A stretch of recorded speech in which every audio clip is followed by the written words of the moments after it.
Hello, everyone, and welcome to week 4 of Physics Mechanics. I'm your host, as always, Dan the Tutor. Today, we're going to be talking about forces.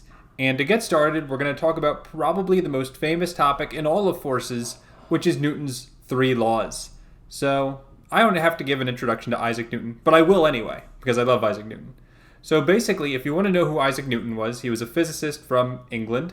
And basically what he was doing was he wanted to do science specifically with motion and objects and kind of a continuation of another famous scientist of Galileo. You may have heard of him. And so what he noticed is that the math that existed at the time was not good enough to prove his new science, which was physics.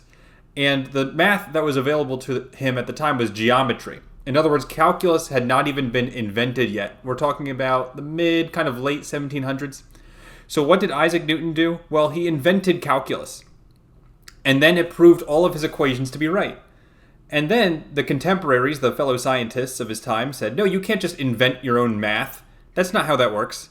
And so then he said, fine. And then he proved all of his equations again using geometry. And they were right.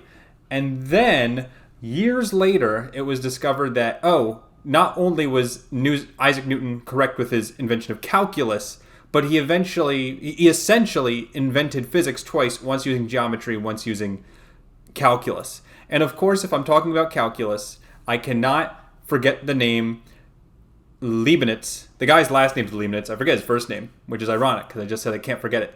But the reason why we have to give credit to Leibniz is because he also invented calculus at the exact same time, and he wasn't even talking to Isaac Newton. So what does that have to do with physics? Not that much, other than the fact that Newton is considered the most important person in all of physics, physics mechanics. And because of that, we get a unit named after him called the Newton, which we'll talk about today. So anyways, with Newton's three laws. The first law says, and you've maybe heard this before, an object in motion stays in motion, and an object at rest stays at rest, unless acted upon by an outside force. So let me give you an example of what this is saying. Here's some examples. Imagine a hockey puck on ice. And you hit the hockey puck. And you just hit the hockey puck, it's going across the ice. What happens to the hockey puck? Is it speeding up or slowing down after you hit it? Well, maybe it's slowing down very slowly, but in general, the hockey puck's going to be going the same speed as soon as you hit it because the friction is so low. Another example you can think of is a satellite in space. A satellite in space, once it gets into space in orbit, and especially once you get outside of Earth's orbit, it's just going to be floating aimlessly in space until it runs into another big celestial object. So basically what Newton's first law, it's the idea of inertia. In other words, once you put an object in motion, it's going to keep going forever until it's acted upon by an outside force, such as friction. Friction usually slows things down, but it doesn't have to be friction. It can be any force. And the other thing that Newton's first law says is this idea. If you have an object moving at constant velocity, if you see me use the words constant velocity in any question today, then automatically you know that the acceleration, A, is 0, which was used last week in kinematics. And you also know that the net force is going to be 0. Now, what the heck is net force? Well, net force is like all the forces added together. And if the acceleration is 0, that means the net force is 0. And by the way, these arrows go both ways. In other words, if I tell you the net force is 0, or I tell you the acceleration is 0, then all three of these things are true at the same time. Pretty neat. Now, don't worry too much about that. I know that's a lot to throw at you all at once. Because Newton's second law, if you remember anything today, it's Newton's second law. It's the most important equation in all of physics this year, and definitely this summer. The equation that you will often see, Newton's second law, net force is equal to mass times acceleration, you'll often see it in textbooks written like this. F equals ma, force equals mass times acceleration. And now I'd recommend, after writing it down, I recommend you cross it out, because we're not going to be using this equation today. It's not good enough. It's not descriptive enough. Here's the equations we'll be using today instead. If you remember now for the past 3 weeks, it seems like every week I'm talking about splitting vectors into their x and y components. I said from week 1 that would be an important skill to have. Same thing is true today with forces.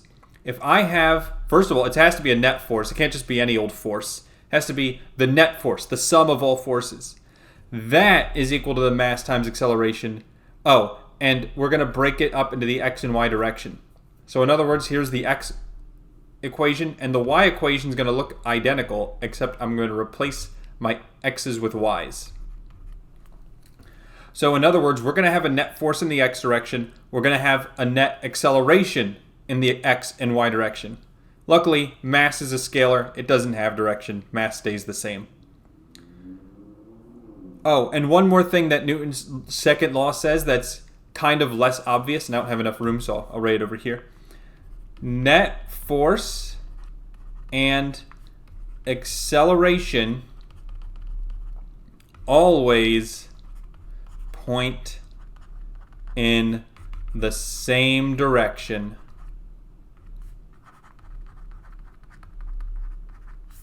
Net force and acceleration always point in the same direction. So that means if your net force points to the right, your acceleration is going to point to the right. And you can basically fill in the blank with any direction you want. And then the last example we have is with Newton's third law. For Newton's third law, you may have heard of this too. For every action, there's an equal and opposite reaction. This is like the example of if you push your friend who's, let's say you're both on the ice, and again, there's no friction. If you push your friend forward, you're going to fly backwards. That's basically what Newton's third law says. It's the same reason why if you ever fire like a heavy gun with a high recoil speed, when you fire the gun, your whole body goes backwards. That's the same idea. So now let's talk about what Newton's third law means in terms of equations. First, I'm going to say force A on B, in other words, object A on object B, if you have two objects, is equal to the force of B on object A. Here's a fun example I love to tell my students. If I push you down the stairs, right, then it's also true for me to say that you actually pushed me, and I can call the teacher on you and get you in trouble. Of course, I'd have to explain physics to them, and you'd have to stop bleeding so I could actually convince the teacher that I'm right. But this is technically true. And now, let's say I have probably the hardest example of all. And this one, I'm going to ask the audience if you can tell me what's going on here. I have car A pushing on car B. And the reason why car A is pushing on car B is stuck, okay? It's stuck. So car A is being nice, and it gives it a friendly push, force A on B. Now, like we just said, force B on A must be equal in magnitude and opposite in direction because of Newton's third law. But you know as well as I do that if the two cars are, in this scenario, then the cars are going to be accelerating forward. In other words, the net force is forward. Can someone explain to me how these two forces are equal and the car is still accelerating forward? So what I see from this, from this is I think that the force of them going this way, like right? Yeah. I think that's being applied to them as like one object, but then still in between them, there's gonna be that force going this way. So that's what's keeping them together. And then say if you accidentally happen to get your your hand in between the two cars, then the force of the car going that way would actually be imparted on your hand. I see what you're saying, and there actually are times in physics, especially next week when we do forces part 2, we're actually going to treat multiple objects like one object, and we'll look at one object individually. But that still doesn't answer the question of which force is stronger, FA on B or FB on A, and you can answer that question. I think FA on B would be stronger because we know that it's gonna move that way. And that's the conventional wisdom, except if you say that, then you're breaking Newton's third law, and Newton's not going to be happy about that. Also, he's dead, so he can't do anything, but he's not going to be happy. And by the way, I got this... They are equal. They have to be equal. But that then begs the question, how are they moving forward? And here's the answer, and believe me, I didn't know this either. Basically, the secret is, if you were to do this experiment in space, this would not work. In other words, the only reason why this works is because friction exists, And what's actually the force causing both cars to move forward is the friction between the tires and the road. That's the force. So in other words, Fa on B and Fb on A are equal because of Newton's third law, but friction is the actual force moving them both forward. So that's it for that one. We're going to move on. And basically, all this stuff, of course, is important, but as you're going to find out, the next few pages are even going to be more important than this stuff. So you can not forget this stuff, but I'm going to be, there's going to be a lot of stuff to memorize today. But don't worry, I'm going to explain the things that are worth memorizing. Okay, next is the force of gravity. Obviously, force of gravity is important, or else you would be floating in midair, and that's not good. So the force of gravity comes from Earth. Of course, that's not the only answer I would accept. Basically, it comes from any very large mass. Like, for instance, you're also going to feel gravity from the sun or Jupiter or any planet or basically very large asteroid. Now, here's the next bullet point. Gravity always points down. And the reason why is because gravity doesn't make you float up in the air. Gravity keeps you down, centered on the Earth. And that's going to be important because that means gravity is going to be a negative force, as we will soon find out. The equation for gravity, we would say Fg equals mg, where m is the mass and g is gravity. Remember, g is that positive 9.8 number. But then how does it point down? Well, we're going to say negative Fg because it points down. Or in other words, negative mg, when we actually use it in these equations. Any questions so far? Okay, good. Next, weight. Weight is basically the same thing as force of gravity. As a matter of fact, weight is defined as the force of gravity on an object. And you don't have to write this down, but basically, one thing you're probably going to talk about next year is the difference between weight and mass. Weight is the force of gravity on an object, and mass is going to be the amount of matter or stuff that's inside of you. So in other words, when I go to the moon, my weight is lower. I stand on a bathroom scale, and my weight's going to be lower. But my mass is still the same because my mass doesn't care what planet I'm on, but my weight does. And again, you don't have to memorize that, at least not right now, but it is technically true. And then finally, for the equation, you're going to love this. The equation for weight is W equals mg. In other words, yes, it's the exact same equation as force of gravity.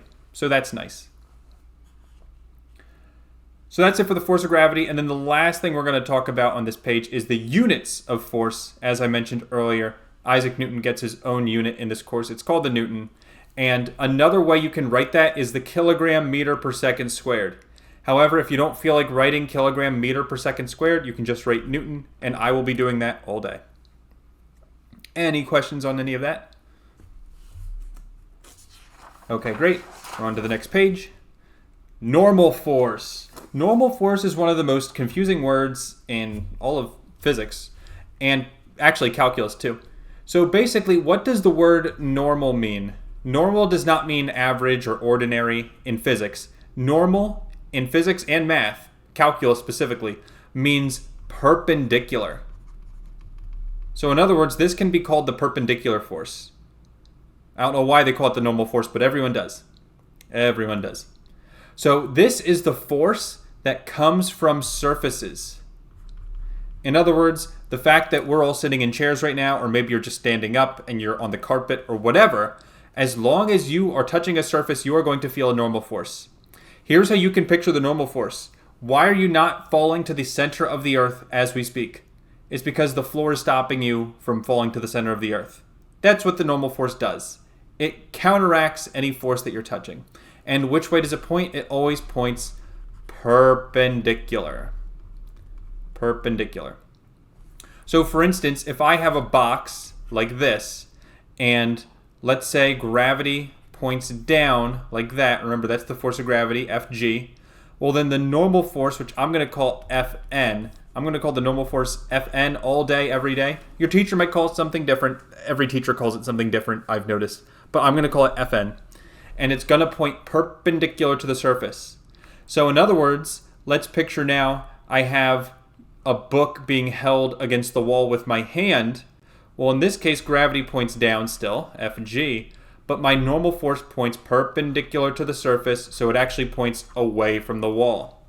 So in other words, normal force doesn't equal gravity, only a few times it does. Actually, that's the next fill in the blank. Oh, wait, no, I skipped the equation. I apologize. Okay, so the equation for the normal force. No equation. There is no equation for normal force. Well, then how do you find it? You need to use Newton's second law, and we'll be doing that a lot today, so don't worry. Remember, Newton's second law is the F net equals ma equation. And then normal force is usually equal to Fg, the force of gravity, except there's really two circumstances where that's not true. Number one, it's not on a flat surface, like for instance, the ground. I should say not flat, I should say horizontal. It's not a horizontal surface. Because most surfaces are flat, they're not horizontal. So in other words, if I have a box sliding down a ramp, that's not a horizontal surface, that's a ramp. Okay? And the second case where it does not equal mg is when I have, there's another force in the y direction. That is the two times where normal force does not equal Fg, gravity. But in other words, most of the time it equals gravity. And if you think about it, that makes sense, because right now when we're sitting in our seats, there's only two forces acting on us right now, probably. There's gravity pointing down, which is why we don't float up in the air, and then there's a normal force pointing up, which stops us from falling to the center of the earth, which is good. Any questions on normal force? And then finally, we're going to talk about how to solve any force problem. And it's just an easy 3-step process. Technically, step 1 is 2 parts. Step 1, make a free body diagram, also known as a force diagram. What does that look like? Let me show you. So again, here's my box on a flat surface. And let's say I'm pulling it at some kind of angle like that. I'm going to call my pulling force Fp. Today, I'm going to try and be very consistent with my variables because it's only going to help you. But a lot of times teachers use their own notation. So just be prepared to do whatever your teacher tells you to do. So in other words, Fp points that direction. You're pulling like your suitcase or whatever. You don't have to pull it straight across, obviously. You have a force of gravity, which I'm actually going to call mg. Why do I call it mg instead of Fg? Because it's the exact same thing. And mg is what I'm going to plug into the numbers anyway, so I saved myself a step there. And again, since we're on a surface, normal force will point perpendicular to the surface, so straight up. And if you want, you can even say there's friction, which we're not going to talk about friction today, but if there was friction, which I call F sub F for friction, well then friction would point in the opposite direction because it's slowing you down. And by the way, for this free body diagram, this force diagram, you don't always have to have a force in every direction. You only need forces that are applicable to your situation. So sometimes it's only one force, actually. Now, step 1.5, this is the reason why this is step 1.5 is because you don't always need to do this.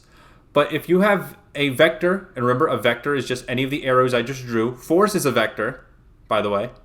At an angle, if you have a vector at an angle, if you have a force at an angle, split it into their components.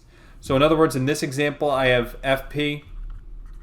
Let's say force P is at a 30-degree angle, like that. Okay? Then what I'm going to do is I'm going to make a right triangle where Fp is the hypotenuse. I'm going to call it Fx for the x component and Fy for the y component. And again, this is a 30-degree angle on a right triangle.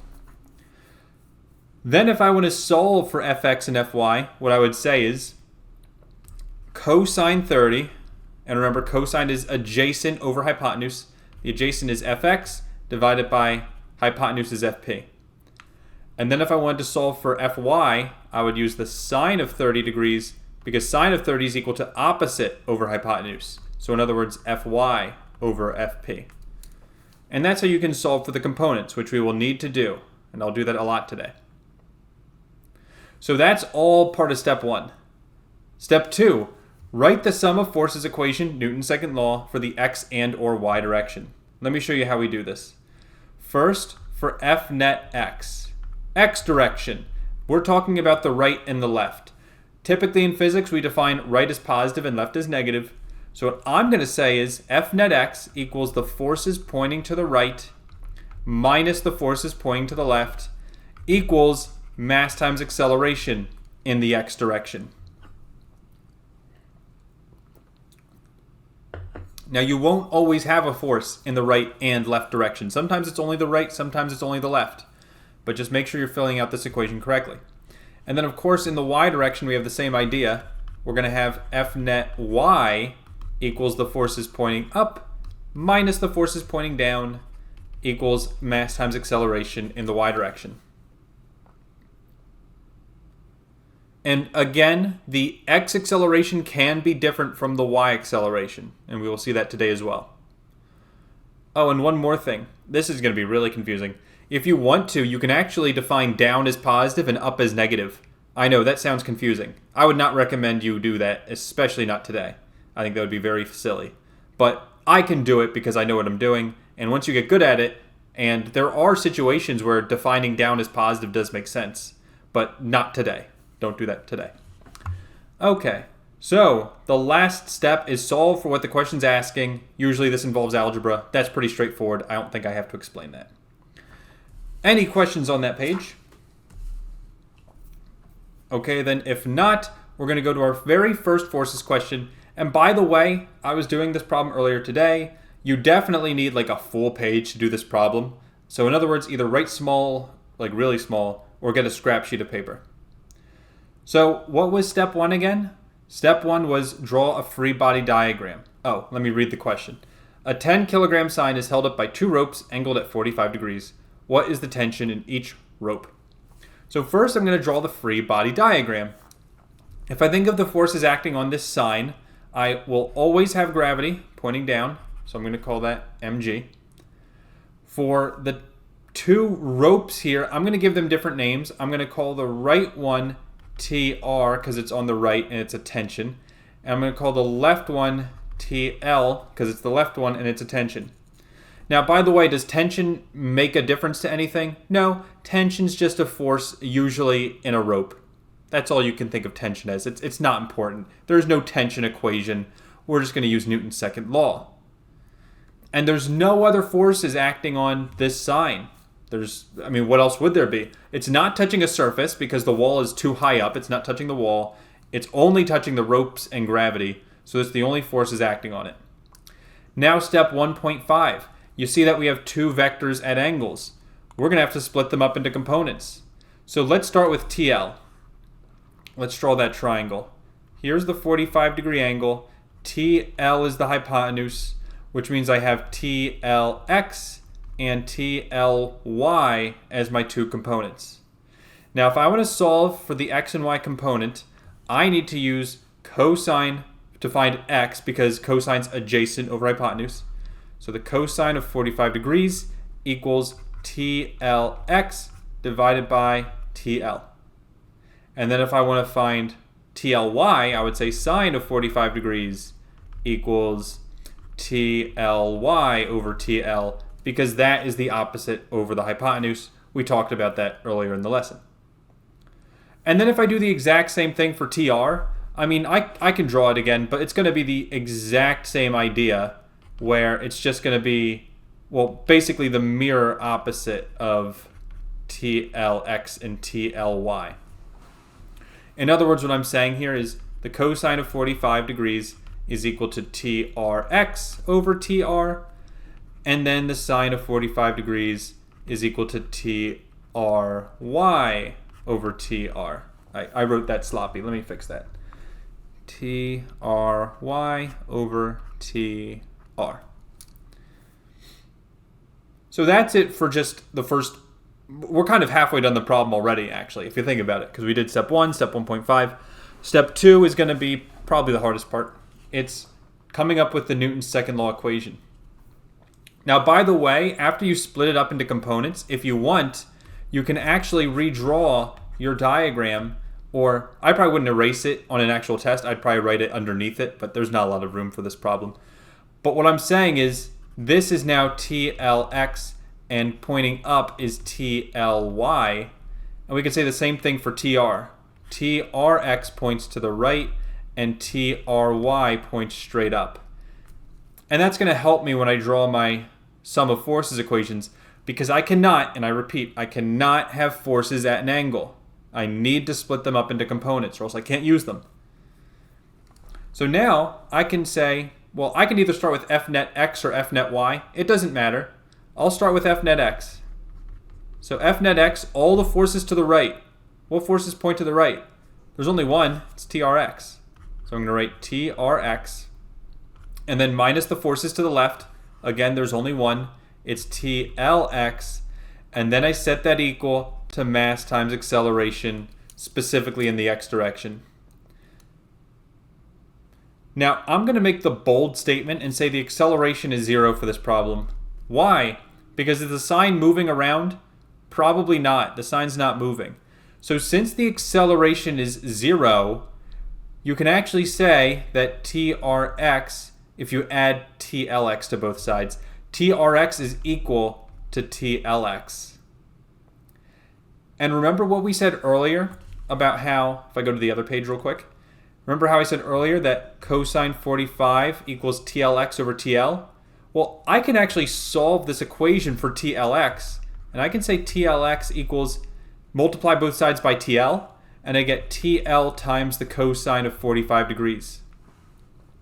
I can actually do the exact same thing for TRX over here. I can say TRX is equal to, multiply both sides by TR times the cosine of 45 degrees. And if you didn't get a chance to write that down, don't worry, I'm going to write it again right here. I'm saying TRX is equal to TR times the cosine of 45 degrees. And I set that equal to TL, because TLX is TL times the cosine of 45 degrees. So now you can say cosine 45s cancel, and you can just say TR equals TL. And that's pretty nice. We've got the hypotenuses figured out, which was TR and TL. By the way, maybe you figure that out like right from the beginning because of the 45-degree angle, but it's not always going to be a perfect 45-degree angle. So now we did it for basically any angle. This will work. So since I want to find the actual tensions, I just know they're equal to each other, but I don't know what the tensions are. If I want to find the tensions, there's only one thing I can do left, and that's F net in the y direction now. And F net in the y direction, this is going to be harder. So first I want to say it's all the forces pointing up. So TLY plus TRY, they're both pointing up. And then I'm going to write minus the forces going down, which is only mg. Mg is the only force going down. And then I'm going to set that equal to mass times acceleration in the y direction, which, as we said earlier, that's just 0 because the sign's not moving. Also, if I were to solve TLY and TRY using, on the other page, the equation sine 45 equals this, and sine 45 equals TLY over TL, we're going to get something very similar. TLY is going to be TL times the sine of 45 degrees.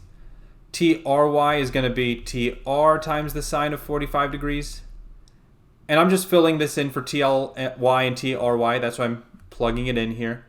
And then, since this is minus mg equals 0, if I want to, I can add mg to both sides and start solving.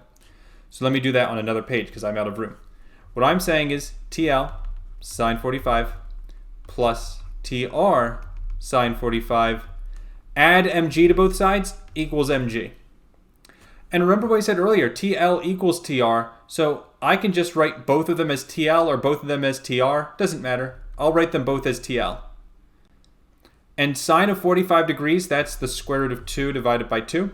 If you didn't know that, doesn't matter, you're allowed a calculator in this course. And then plus, because I said earlier, TL equals TR, I can just write TL here as well, times root 2 over 2, equals the mass, which is 10, and g is 9.8. Adding these two together, and I plug this in my calculator, I'm going to get 1.41 TL is equal to 10 times 9.8 is 98. And then I just divide both sides by 1.41, and I'm going to get a final answer of 69.3, and the units for force are the Newton. And remember, that's also TR because TR and TL are equal to each other. So I'm not going to lie, that first one really was a doozy, and I apologize for not giving you enough room. That was my fault. But the good news is the rest of the problems today are generally more straightforward than that one, and they're going to go probably a lot more smoothly. That's the only, well, that's not the only one with an angle, but it has the most angles. So, any questions on that one? Okay. Hopefully that made sense. Even if not, that's why we have like 3 more problems to do today. Number 2. A 5 kilogram crate is pulled with a 48 Newton force at an angle of 60 degrees. This one's going to have 2 parts. Part A, what is the normal force acting on the crate? So step 1, free body diagram. So I know I have force of gravity, mg, pointing down. I've got that 48 Newton pulling force. We can call it FP if we really want to. And then, again, is there a normal force? Yes, there is, because you're touching a surface. The normal force will point straight up. Once again, I have a force at an angle, FP, that I need to get rid of. I need to break it down into components. So this one, we actually have enough room to solve. That's nice. I'm going to draw a right triangle with a 60-degree angle. And the hypotenuse, you can either call it 48 or you can call it FP. It doesn't matter. But again, the legs are going to be force X and force Y. And now to solve for force X and for force Y, I'm going to, tongue twister. I'm going to show you a formula to find Fx and Fy really easily, as long as you know if it's cosine or sine. So for instance, Fx is going to be cosine in this example because it's the adjacent leg. Not because x is always cosine, because that's wrong. X is not always cosine, but in this case, x is the adjacent leg. So that means I can automatically say Fx equals the hypotenuse 48 times the cosine of 60 degrees. And you get that by doing the same thing we just did in the last problem and multiplying both sides by 48. Similarly, Fy is going to be the hypotenuse 48 times the sine of 60. And again, that's a neat little shortcut we can use. And you can memorize that. It's pretty nifty. So actually, I did decide to solve for these. In other words, I plugged Fx in my calculator, and I got 24 newtons. And I plugged Fy in my calculator, and I got 41.6 newtons. And again, I can draw those on my free body diagram right now. To the right, I have 24 newtons, because that's x. And pointing up is 41.6 newtons, because that's the y component. And now we're done step 1 and step 1.5. So now we're going to go on to step 2, which is finding Newton's second law in the x and y directions. Now for this one, you can choose x or y direction, doesn't matter. But which way does the normal force point? It points up, right? So I think it'd be smarter to do F net y, and it definitely would be. So F net y is equal to the forces pointing up. There's 2 forces. You got normal force Fn plus 41.6, that's the other force. And then minus mg, force of gravity, that is equal to mass times acceleration in the y direction. And again, I'm going to ask the audience, do we know the acceleration in the y direction, or do we not? The answer is, it is 0. And the reason why, in the y direction, the reason why is because is this box being floating up in the air or tunneling into the ground, or is it moving straight across the floor? It's moving straight across the floor, as we can imagine. So for that reason, the y acceleration is 0. The x acceleration, probably not 0 because we're pulling it, but the y acceleration is 0. So now to solve for Fn, I'm going to say Fn plus 41.6 minus the mass, which is 5, times gravity, which is 9.8, equals 0. Just subtract 41.6 and add 5 times 9.8 to both sides. The normal force is going to equal 5 times 9.8 minus 41.6. And if I plug that into calculator, I'm going to get 7.4 newtons. Units for force are newtons. Any questions on part A? Keep in mind what I said earlier, that normal force does not have an equation. You need to use Newton's second law. This is exactly what I was talking about earlier. Now for problem 2, part B, so in other words, a continuation of the last one. If the box starts from rest, what is its speed after 3 seconds? Hopefully you realize that this question is actually a kinematics question, but at the same time, it's a force question. Let me explain why. Remember with kinematics, there's 5 variables: v initial, v final, acceleration, time, and displacement delta x. Let's see what we know. It says it starts from rest, so I know v initial is 0. We want to know the speed, so v final is what I'm solving for. I don't know my acceleration. It's not 0, by the way. Acceleration was only 0 in the y direction, not the x direction. We don't know acceleration. Time is 3 seconds, and I don't know delta x because that's how far it's going. I don't know how far it's going. And remember, I need 3 of the 5 variables in order to solve. I only have 2 right now. It's impossible to solve. Except, now that we know forces, we can find acceleration, and we can think of acceleration as the bridge between forces and kinematics. So in other words, we're going to use forces to find acceleration, and then once we find the acceleration, we can use kinematics. So how do you find acceleration, right? It's Newton's second law, except this time we're going to do F net in the x direction. So if I go back to my picture from the previous page, there's only one force in the x direction. It's the 24 Newton force. So for that reason, I'm going to say F net x equals 24 minus 0, because there's no forces pointing to the left, and that equals the mass times acceleration in the x direction, which is what we're solving for. So then, just plugging in, 24 equals the mass, which is 5 times acceleration. Divide both sides by 5. We'll get an acceleration of 4.8 meters per second squared. And I can now plug that into the acceleration for my kinematics equations. Now let's see who remembers. Who can tell me which kinematic equation I'm going to use to solve for v final? And as a hint, it does not have displacement.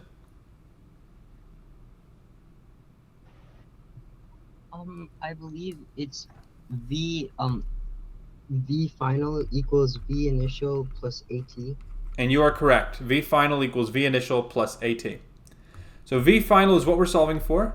V initial is 0 plus 4.8 times 3. Very good.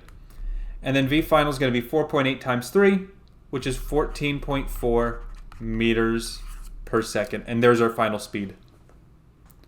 Any questions on number 2? Okay, good. We're almost done. Only 2 problems left. Number 3 is not too hard. Number 4 is the hardest one of the day. So get ready. Number 3, a physics teacher walks into an elevator carrying a bathroom scale, as they all do. Before the elevator starts moving, he stands on the scale and sees that his weight is 800 newtons.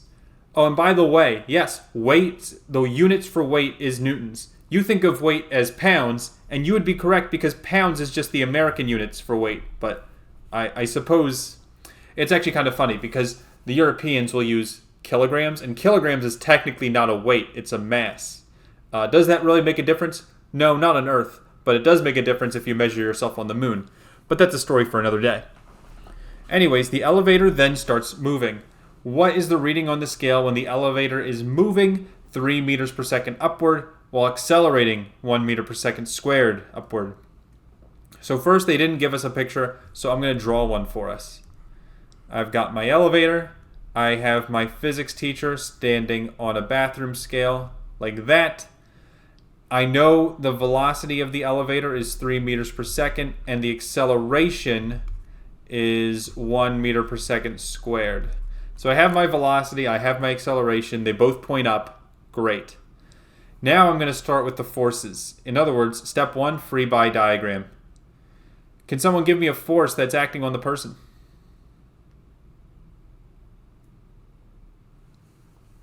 Would it be normal force? Normal force, we do have normal force. Which way will that point?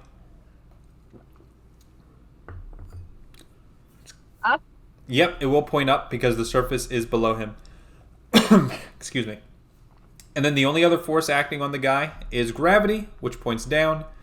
And there's no other forces touching him, so that's it. Now, looking at this, it almost looks like normal force should equal force of gravity. but that's not true. We actually don't know if they're equal or not. Here's what we're going to say instead.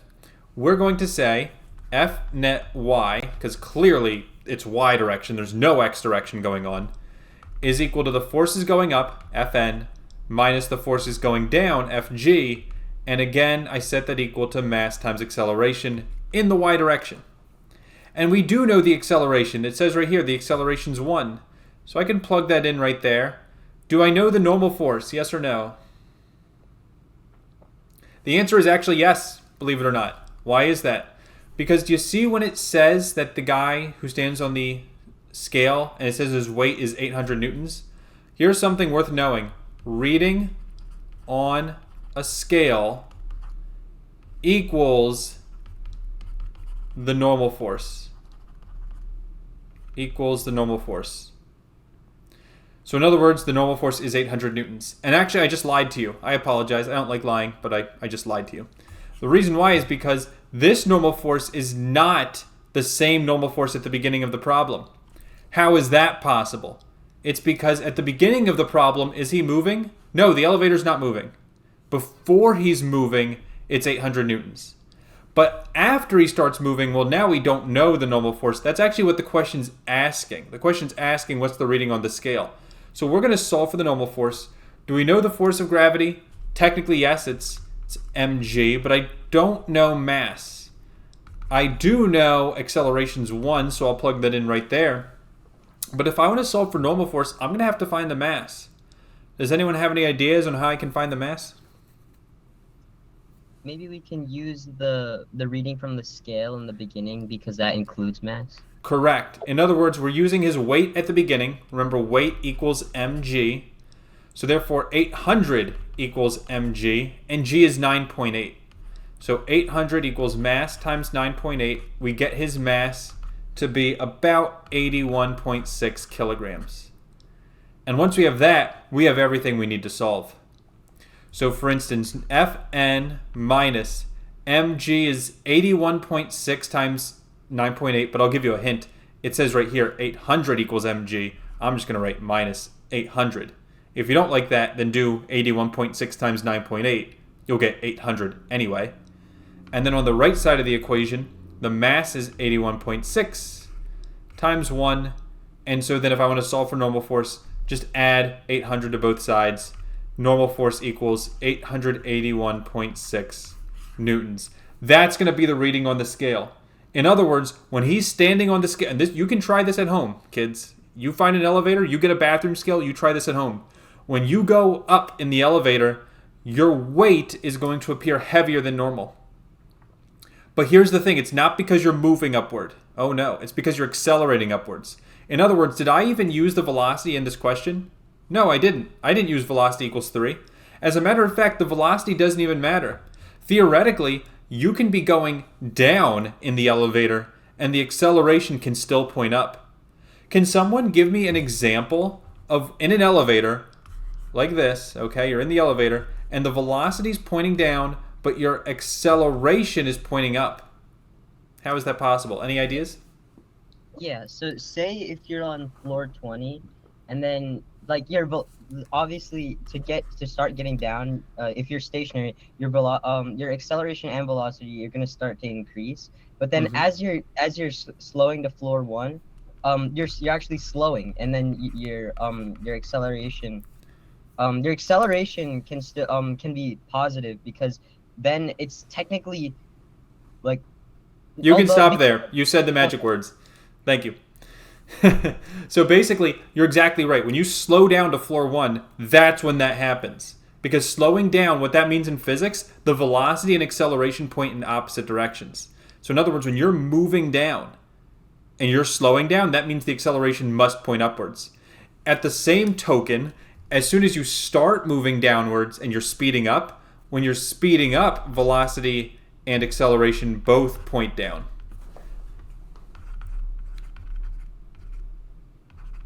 And that's how this problem makes sense. So that's pretty cool.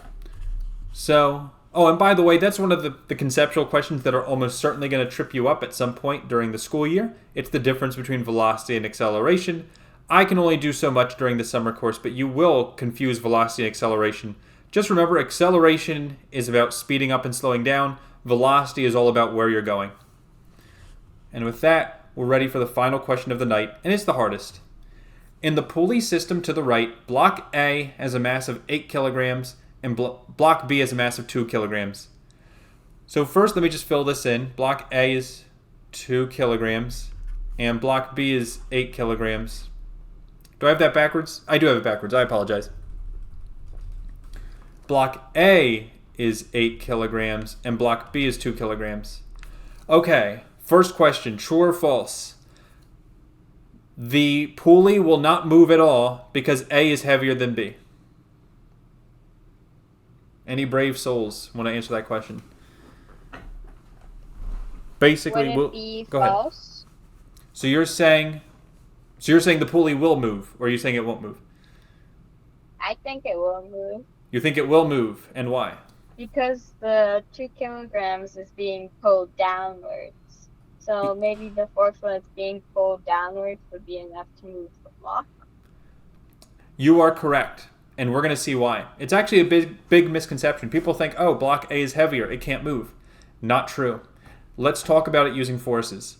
So step 1 of this problem, draw a free body diagram. You're going to notice there's 2 objects here. I have to draw 2 free body diagrams. Yay, double the work for me. We'll start with block A. I have 3 forces acting on it. I've got mg going down, which I'm going to call mgA because it's block A, and I'm going to have block B in a second here. I have the normal force pointing up, which I don't have to call that A because block B doesn't have a normal force because it's not touching anything. It's not touching the wall, but block A is. And then we have TA, which I already kind of drew here, and that one points to the right. It's the tension in block A. Now for block B, only 2 forces. I've got gravity, mgB, pointing down, and I have TB pointing up. And there, that's the 5 forces that are going on here. Now here's the secret to pulley problems. For pulley problems, it's tough. It's really tough because you'll notice block B is moving down, right? And block A is moving to the right. So in other words, do I use F net X or F net Y? Because it's kind of contradicting each other. And the secret is you don't use either. You don't. The secret is you use the system.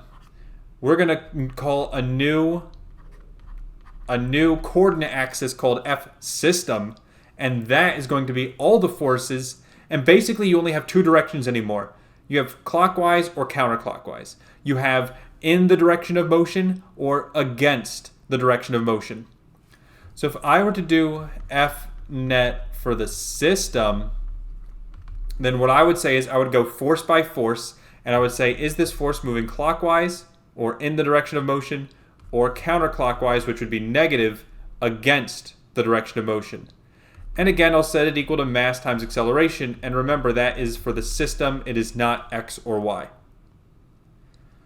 So, let's continue. Force is going clockwise. Let's go force by force, and let's say if it's positive or negative. We'll start with this one down here, mgb. Is that force positive or negative? I'm going to answer this first one. Yes, this is positive, because if you look at my arrow for the direction of motion, mgb is in the exact same direction. It's causing the boxes to move. So I'm going to say mgb as positive. Next force, we got tb over here. Will tb be positive or negative? Any ideas? That'll be negative. Yes, it is negative, and that's the confusing thing, because tb points up, but it's going to be negative because it's opposing the motion that block B wants to take. So minus TB. Next, we have TA. I'm going to say TA is positive because it points, again, in the direction of motion. It wants to pull box A to the right. So plus TA. And then just 2 forces left. Who thinks they know what the normal force will be, positive or negative? The normal force would be positive, I think. So you're saying it goes in the direction of motion? Mm-hmm. Incorrect. As a matter of fact, if you said negative, I would say incorrect. Because What's opposite the direction of motion? I'll show you in red. This is opposite the direction of motion. In other words, normal force is kind of perpendicular to it all. As a matter of fact, the normal force and gravity, for that matter, is not playing a role at all in this problem. It's not making it go faster or slower. And so for that reason, they don't show up on my free body diagram. Does that make sense? I'm sorry, I didn't mean free body diagram. They're definitely there. They don't show up in the Newton's second law equation. And then on the right, still the mass times acceleration. Now let's start plugging in. So mgb, that's going to be mass b, which is 2, times g, which is 9.8. Now notice, do I know tension B or tension A? No, I do not. But if you think about it, TA and TB are something that we have not talked about today, except at the very beginning when I talked about Newton's laws. TA and TB are Newton's third law pair forces. In other words, TA equals TB because of Newton's third law. They are Newton's third law forces. They are equal in magnitude and opposite in direction, and I think you get it if you look at the picture. If not, please tell me and I'll explain. But because of this, TB is equal to TA, so in other words, they cancel out. Isn't that nice? So then I just have to set equal to the mass. Be very careful here. We're talking about the system, so it's all the masses together. It is 8 plus 2. It's all the masses together, and then times the acceleration, which I'm solving for. So on the left side, 2 times 9.8, that's 19.6. On the right, 8 plus 2 is 10 times A. So just divide by 10, acceleration equals 1.96 meters per second squared. And before I circle this as the final answer, the question's asking for the acceleration of block A. So does that mean the acceleration we just found, which remember was for the system, is that greater than, less than, or equal to the acceleration of block A? Any ideas? Would I it think be it's equal to. I heard two people say equal to, and you were both correct. And that's because if you think about it, block A and block B are all part of this system. They're all moving with the same velocity and acceleration because they're connected by that rope. So they have to be moving with the same acceleration.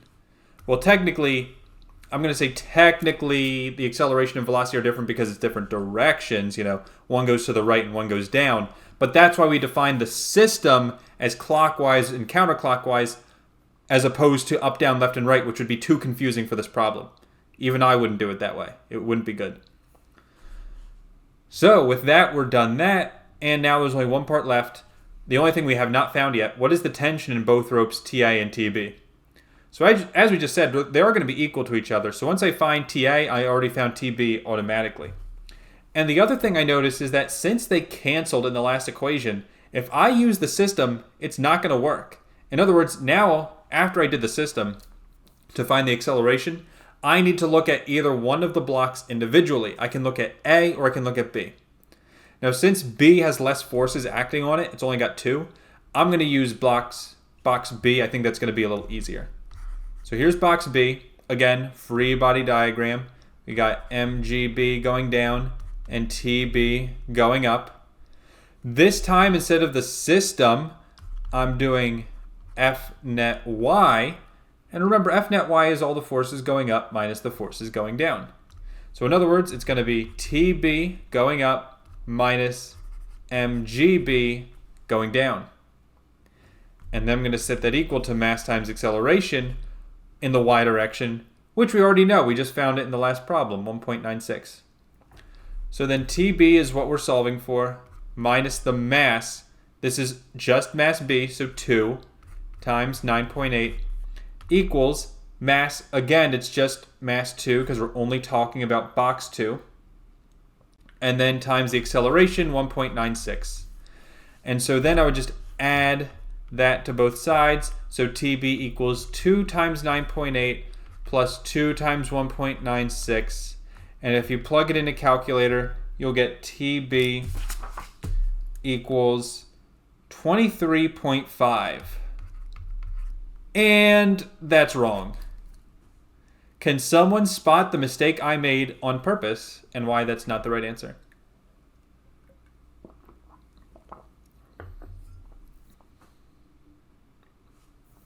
I'll give you a hint. It has to do with the fact that the system was clockwise and counterclockwise, but FNet Y is up and down.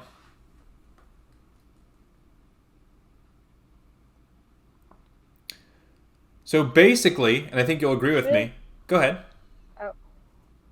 Wait, should one of the forces, do you have to switch the value on, not the value, but the sign on the Of what? acceleration for the Y part? That is the secret. You are correct. And the reason why is because before we were saying acceleration was positive because it was clockwise.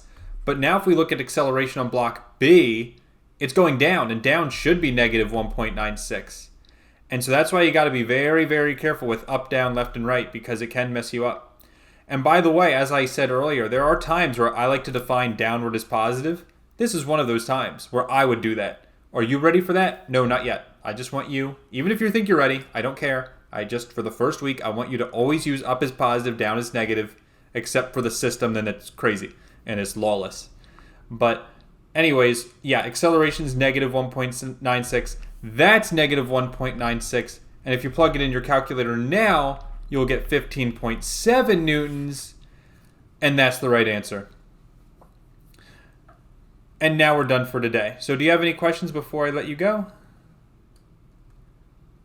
Okay. Thank you all for watching. If you do have any questions, you can email me or post in the comments below. And I will see you next week. Bye-bye.